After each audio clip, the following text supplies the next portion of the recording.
ધોરણ 11 અને 12માં શિક્ષણ સહાયકોની ભરતી પ્રક્રિયા હાથ ધરવામાં આવી હતી। શિક્ષણ વિભાગે ધોરણ 11 અને 12ના અલગ અલગ વિષય મળીને કુલ 5,623 જગ્યાઓ પર ભરતી પ્રક્રિયા હાથ ધરી હતી અને હાલમાં આ ભરતી પ્રક્રિયા પૂર્ણતાના આરે છે।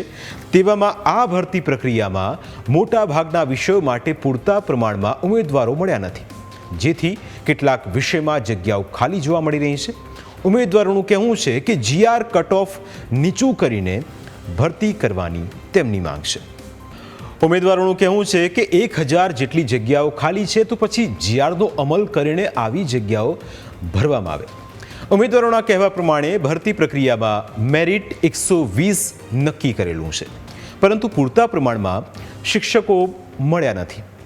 આવા સંજોગોમાં ઉચ્ચતર માધ્યમિક શિક્ષણ સહાયકના ભરતી જીઆર પ્રમાણે કટ ઓફ નીચું કરીને ભરતી કરે તો અંદાજે 1,000 જેટલી ખાલી જગ્યાઓ પણ ભરાઈ શકે તેમ છે।